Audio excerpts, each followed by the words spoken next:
Bharatiya Janata party అన్న ఇన్స్టిట్యూషన్కి ఓటేయండి. నరేంద్ర మోడీ అన్న ఒక ఇన్స్టిట్యూషన్కి ఓటేయండి. కాషాయ సిద్ధాంతానికి ఓటేయండి. భరత మాతకి ఓటేయండి. అవినీతికి వ్యతిరేకంగా ఓటేయండి. కాంగ్రెస్ కేసినా టీఆర్ఎస్ కేసినా ఆ దొందే. ఎవరిని అరెస్టులు చేయడు. ఈ రేవంత్కి అయితే చీమునెత్తురు లేదా? చీమునెత్తురు లేదు. మా ముత్తాత పోలీస్ పటేల్, మా తాత పోలీస్ పటేల్, మా నాయన పోలీస్ పటేల్, నేను తొండల పటేల్. నిన్ను జైలు వేసినా నాయన ఎన్నిసార్లు యాద్ చేయాలి? ఏడమైంది పౌరుషం? పోలీస్ పటేల్ పౌరుషం ఏది? చీమునెత్తురు ఏది?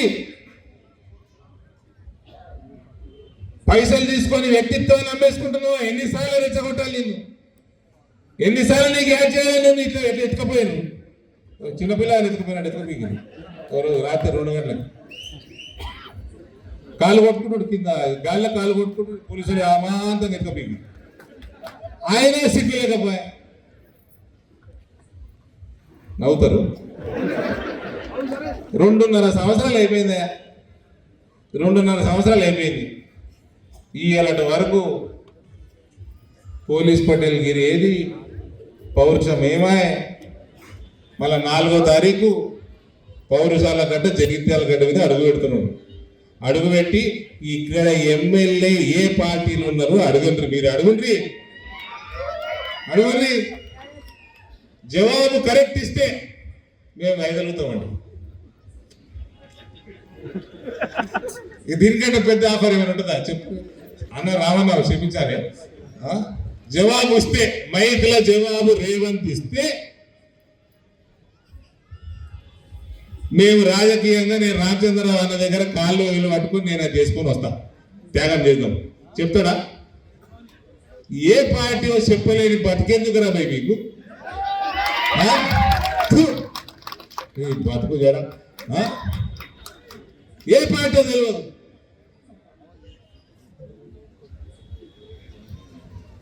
ఎందుకన్నా ఒక సిద్ధాంతానికి ఓటేయండి. ఒక మన దేశము మన ధర్మానికి ఓటేయండి. ఐక్యంగా ఉండండి. పరిస్థితులు మారుతూ ఉన్నాయి. ఇంకో బంగ్లాదేశ్ చేసుకోకండి, ఇంకో పాకిస్తాన్ చేసుకోకండి. మన పిల్లల భవిష్యత్తు అంధకారంలోకి నెట్టకండి. మళ్ళీ ఇవన్నీ మాట్లాడుతున్నాడు అరవింద్ అంటాడు. మళ్ళా 4,000 రూపాయలు ఉన్న పసుపుని 17,000 చేసింది ఈయననే. 7 కేంద్రీయ విద్యాలయాలు రాష్ట్రానికి వస్తే 2 నా నియోజకవర్గం తెచ్చుకుంది నేనే. ఈ మీ గడ్డ మీద ఒకటి పెట్టిన. ఈడికెళ్ళి 10 కిలోమీటర్ ఉన్నది కొరుట్ల నవోదయ విశ్వవిద్యాలయం తీసుకొని వచ్చిన. మన జవహర్లాల్ నవోదయ స్కూల్ తీసుకొని వచ్చిన, రెసిడెన్షియల్ స్కూల్. అసలు ఊహించని పసుపు కూడా తెచ్చుకున్నాము. ఇవన్నీ ఎవరిచ్చిందండి? మీ ఎంపీ పోయి మోడీ గారిని అడుక్కొని ఆయనకు సంజాయించుకొని ఆయన ఆశీర్వాదం తీసుకుంటే ఇవన్నీ మనకు వస్తున్నాయి. నిధులు వస్తున్నాయి. గ్రామ పంచాయతీ నిధులు మనయే, మున్సిపాలిటీ నిధులు మనయే. రేపు వీడికెళ్ళి ఆర్మూరుకి వెళ్ళి మంచిర్యాల దాకా 2,000 కోట్లు 3,000 కోట్లతోటి, ఎంత దాని బడ్జెట్ ఎంత నారాయణ? 1,000 కోట్ల రూపాయలతోటి ఇవాళ NH నేషనల్ హైవే పనులు రేపు ఏప్రిల్ మొదలవుతా ఉన్నాయి. 90% ఆ ప్రాజెక్టు మన పార్లమెంటు నియోజకవర్గంలోనే ఉంటుంది. మీ ల్యాండ్ల రేట్లు పెరుగుతాయి, డెవలప్మెంట్ వస్తుంది. ఇన్ని 1,000 కోట్లు 100 కోట్లు నిధులు కేంద్రం నుంచి వస్తున్నాయి. రాష్ట్ర ప్రభుత్వం దగ్గర ఏమీ లేదు. ఈ నిధులు దోసుకునుడు ఈ కాంగ్రెస్ పార్టీకి టీఆర్ఎస్ పార్టీకి అలవాటు అయింది.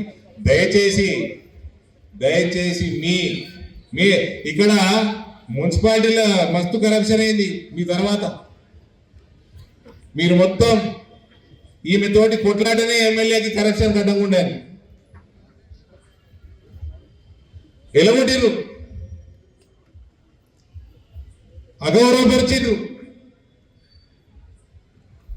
ఈ కరప్షన్ లేకుండా మీకు మున్సిపాలిటీ ఒక క్లీన్ మున్సిపాలిటీ కావాలంటే ఐడియాలజికల్గా అడ్మినిస్ట్రేటివ్ పరంగా ఈ రెండు రకాలుగా కూడా మనం భారతీయ జనతా పార్టీకి తప్ప వేరే పార్టీకి ఓటు వేయకూడదు. అల్గా పోవచ్చండి, ఏముందండి పార్టీ మారడం పెద్ద పనే. ఆ ప్రభుత్వంలో అటు దుంపు, ఈ ప్రభుత్వంలో ఇటు దుంపు, విలువలు లేవు, రాజకీయ విలువలు లేవు. కాబట్టి రెండు చేతులు జోడించి రానున్న ఎన్నికల్లో కాషాయానికి ఓటేయండి.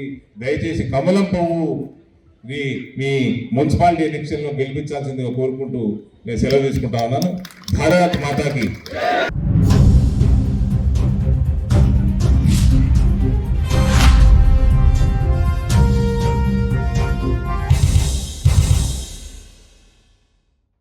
మీరందరూ ఒళ్ళపోటేసారు మన అసెంబ్లీలో. సోదరికి బాగానే వేసేది, 50,000 దాకా ఓట్లు వేసిండ్రు. కానీ గెలిపించింది వాళ్ళని ఏ పార్టీని గెలిపించారు? ఇవాళ ఎమ్మెల్యే ఏడున్నాడు, మీ ఎమ్మెల్యే వాళ్ళు ఏ పార్టీ వాడు ఎవరికైనా తెలుసా? ఆయన బీఆర్ఎస్ లా ఎన్నికయ్యాడు,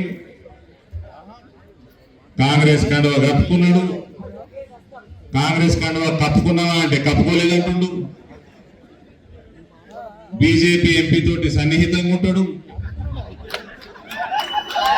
అదేదో రామచంద్ర అన్న, నా నియోజకవర్గంలో అన్ని పార్టీల ఎమ్మెల్యేలు సన్నిహితంగా ఉంటున్నారు. వాళ్ళకి ఎప్పుడు భయం వేయడా, బీజేపీ రప్పలు వేస్తుందేమో అని భయం అని. అందరు నాతో సన్నిహితంగానే ఉంటారు.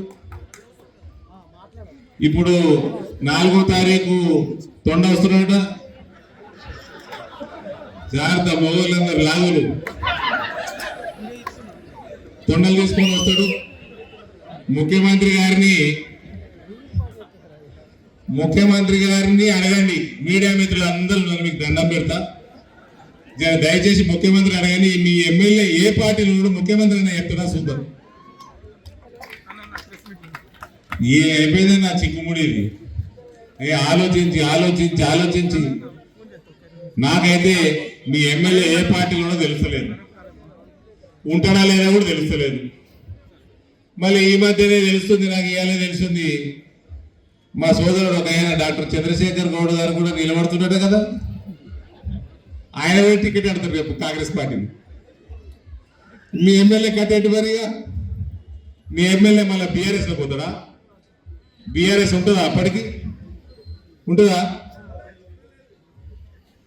మరి ఏ పార్టీకి పోతాడు? ఇంకా మీ చిక్కుముడి ఇంకా చిక్కుబడినట్టు ఉంది, కానీ ఎవరు చిక్కుముడి తీసినట్టు లేరయ్యా. జగిత్యాల మా సోదరి మనం చూస్తుంటే నాకు బాధ అనిపిస్తుంది. బీఆర్ఎస్ కాంగ్రెస్ భాయ్, బీఆర్ఎస్ కాంగ్రెస్ భాయ్. కేసీఆర్ కి నోటీసులు, కేటీఆర్ కి నోటీసులు, సమయం వృధా, పైసలు దొబ్బుడు. రేవంత్ తొండలు ఏడుస్తాడు, పైసలు తీసుకుంటాడు.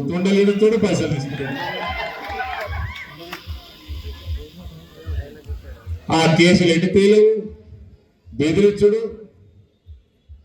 సంచులు తీసుకున్నాడు. తర్వాత 2-3 సంవత్సరాల తర్వాత సిబిఐకి అప్పచెప్పుడు. ఇది కాంగ్రెస్ వాళ్ళు చేస్తున్న పని. అట్టిట్లు చేసి ఇప్పుడు సోదరి మాట్లాడింది. ఈ మధ్య మన దగ్గర 8 మున్సిపాలిటీలు ఉన్నాయి మన నియోజకవర్గంలో, పార్లమెంట్లో. అన్నిటికంటే ఎక్కువ నిధులు కేంద్రంకి వెళ్ళి వచ్చింది జగిత్యాల. కానీ మా కరం ఏంటంటే మేము ఎంపీలను పోయి కొట్లాడిని పైసలు తీయగలుగుతాం, కానీ అవి వాటితో పని చేయించేది రాష్ట్ర ప్రభుత్వం. వీళ్ళు కమిషన్లు మింగుడికే సరిపోతున్నారు. కమిషన్లు మింగుడు అటు ఆ పార్టీలు ఉన్నప్పుడు కమిషన్లు మింగుడే, ఆ పార్టీలో కలిసి ఈ పార్టీలకు వచ్చి కమిషన్లు మింగుడే. ఇక్కడ పనులు మాత్రం ముందుకు సాగుతలేదు. డబ్బులు కేంద్రానికి వస్తున్నాయి. ఇంకా మున్సిపల్ చైర్మన్ ఉండే సోదరి శ్రావణి మున్సిపల్ చైర్మన్ ఉండే చాలా సంవత్సరం. ఆవిడకి అన్ని ఐడియా ఉన్నాయి. డబల్ బెడ్రూమ్ ఇల్లు, అందులో కేంద్ర ప్రభుత్వం నిధులు ఉన్నాయి. అందులో నీళ్ళు కూడా వస్తలేవా? నీళ్లు మోసుడా? కరెంటు లేదు, నీళ్లు మోసుడు. మళ్ళీ అది ఎవరు కట్టించారండి? ఇదే ఎమ్మెల్యే కట్టించండి. ఇప్పుడు ఇదే ఎమ్మెల్యే మళ్ళీ ప్రభుత్వం ఉన్న పార్టీలో ఉన్నాడు. మళ్ళా ఓటు అడుగుతానికి వస్తుండే. ఏ పార్టీకి ఓటు అడుగుతారండి ఎమ్మెల్యే?